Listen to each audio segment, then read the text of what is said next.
We moved out here in 1992, and we basically bought the farm because one of my lifelong dreams had been to always live on a farm.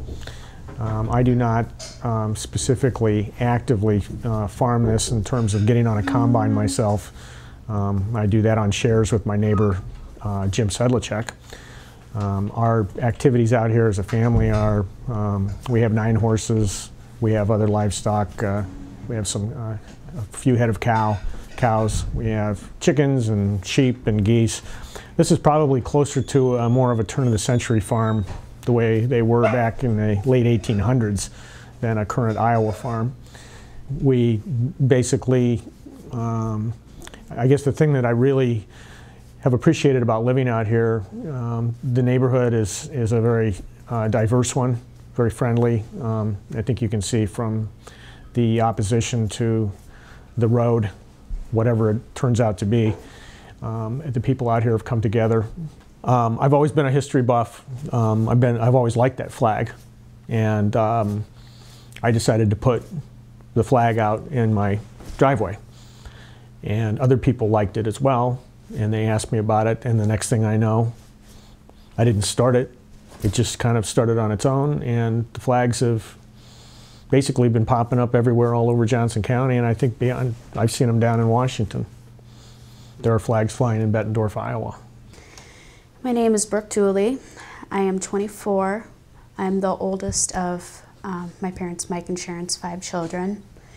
We moved out here when I was probably 11, and this has been my home. I think it's just awful that, you know, they have very little respect for other people. I just think it's very, very sad that they really don't care about input. I mean, my parents told me of one of the meetings when I wasn't there that Sally, I believe it was, said that, you know, why should you care? Your children aren't going to want the farm. They want to move out to California or somewhere. Well, I don't recall anyone asking me of what I would want. It's going to be more of a liability for all of our animals out here. I mean, we already worry about the road there, but having people speed through going twice as fast, right straight the middle. And, you know, we use the pond for our horses. You know, we move all of our livestock around, everyone. And how are we going to get it across there if people are going, you know, 60, 70 miles an hour? It's not a possibility. And it's just going to cheapen the place. It's just going to look awful. Yeah, somebody said it's a solution in search of a problem. And I have no idea. I'm so confused about that land use plan. This is agricultural land, but they're already speaking of it as residential. Now, before they go any further, they need to back off, start over, and have a plan.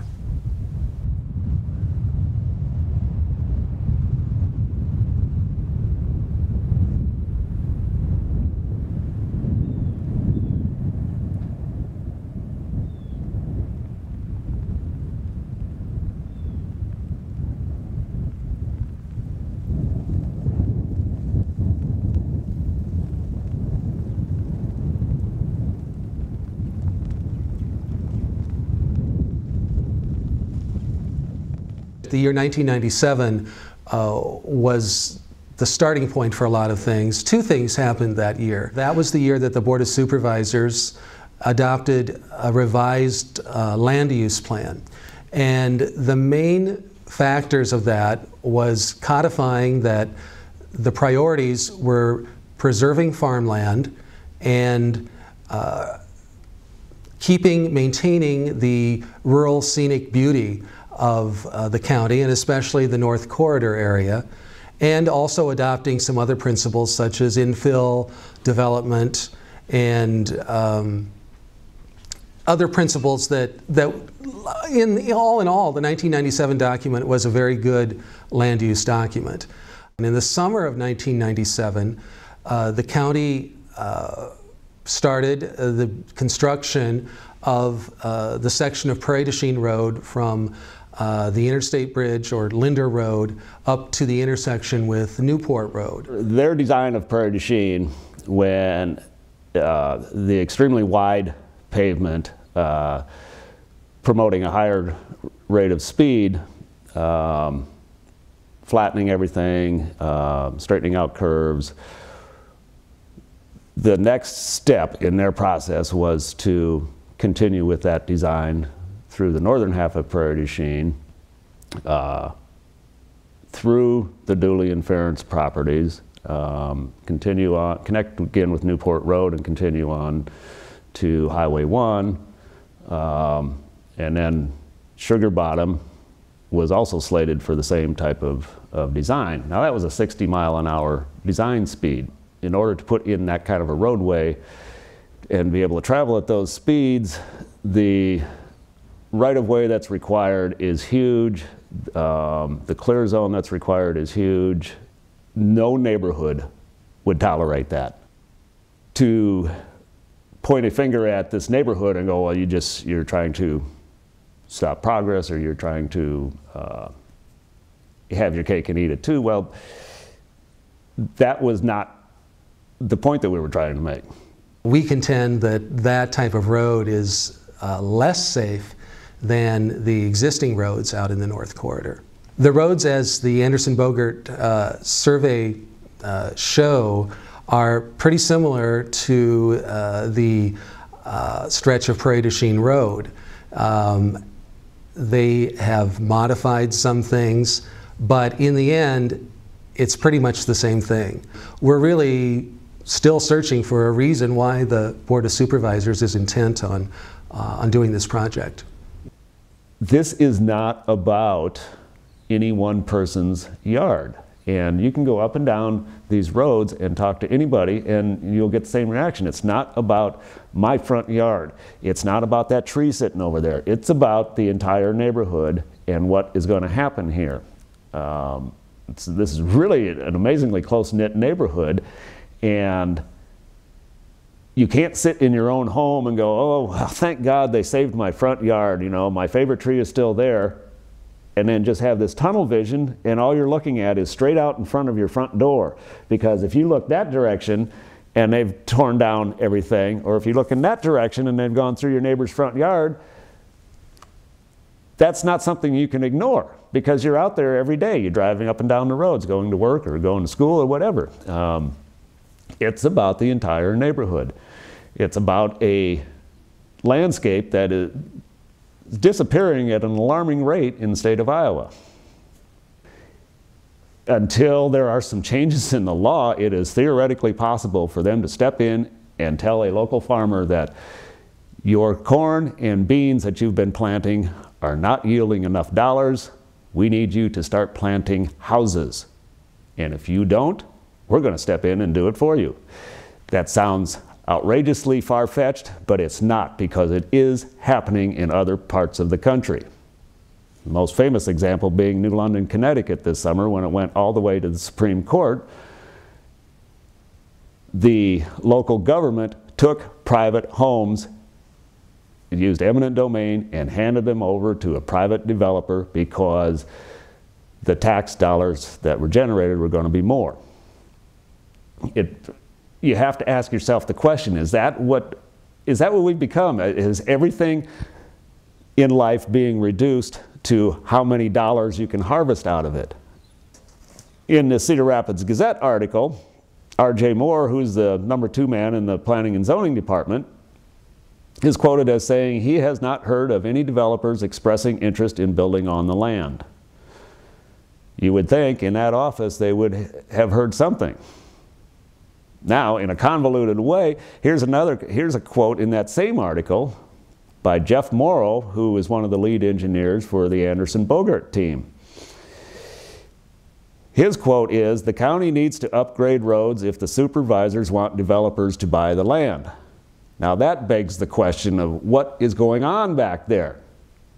If the supervisors want developers to buy the land, don't the existing homeowners and property owners have anything to say about that?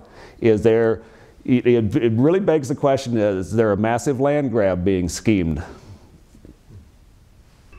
Our point is that even if you're going to have residential development, roads of this type are not necessary and are in fact detrimental to encouraging residential development, and they're detrimental to the scenic and rural nature of the area, and they still take farmland. We've contended all along that the current roads can be lightly improved through resurfacing and through some minor modifications, and that can continue to contain any growth and development that occurs with the current rules as they are. Because the plain fact is there aren't any willing sellers out there.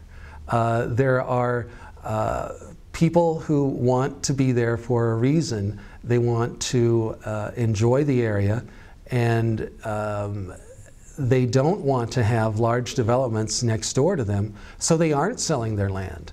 And that's been a basic point from day one, that there are no willing sellers out in the area.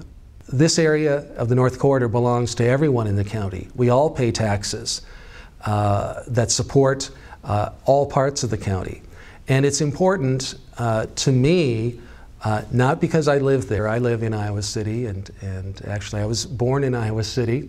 But it's important to me because it belongs to everybody, and it's not something that can be discounted as NIMBY. It's something that anyone would fight for if it was in their front yard, and I'm fighting for it because the county belongs to everyone. The land, to me, it really doesn't belong to me, and it doesn't belong to Johnson County. It belongs to everyone, I guess is what I'm saying. And if we don't stand up and defend the land, then I guess I really feel fortunate that I bought this place and I'm able to fight these people. Because if I hadn't bought it, then it probably would look like one of the subdivisions around here. I first learned about the road coming through about 5 years ago, when they said that they might have to cut through our farmland. Since then, it has kind of assumed a life of its own. There are currently 3 scenarios we're looking at. The connector road is one scenario, and there are 2 different routes. The route that the Board of Supervisors, Johnson County, has always been pushing for is the, I think they call it the Phase 2, which is to go right through the center of our farm. What that would do for us as a farming unit, negatively, it would cut me off from my pastures. There would be a highway going through the center of it, of the farm. It would also make it quite difficult for us to get farm machinery across the road. It's going to destroy this as a viable farming unit. There is another alternate road that will go on the north property line, which I would call it the lesser of 2 evils. But we maintain, all of us maintain, and we have a lot of support from people even outside of Newport Township, that this is an unnecessary road, it's an unnecessary expense. We have a perfectly good thoroughfare on Newport Road that everybody seems to be happy with. Safety's not an issue. There's a perfectly good highway, it's called Highway 1. It goes right into Iowa City onto, what I might add, the city of Iowa City has improved Dodge Street. If this connector road and the improvements are made as the Board of Supervisors wishes them to be made, this will be a road to nowhere. It will go from Highway 1, cut through our farmland, go down into a residential area in Iowa City, which is Prairie du Chien, Linda Road, which is a terribly narrow residential area. It'll go over the interstate where there's no interchange. And we feel that it makes no sense. Now, the other scenario is for them to improve Newport Road. And that's where there is a lot of debate, because the Board of Supervisors and Secondary Roads maintains, along with Anderson Bogart, that they have this road performance standard that they have to follow. And if they are not willing to deviate from that, then that will be quite expensive and it will be quite intrusive to everybody up and down Newport Road. To me, a farmer is somebody who tends the land. They nurture the land. They use the land for its best purpose. And to me, the best purpose of this land not only is agricultural. We do grow crops out here. We are a viable farming operation. But to me, the value of land goes beyond its dollar value. It's something that's very hard to put into words. It's part of my family. This land is like one of my children.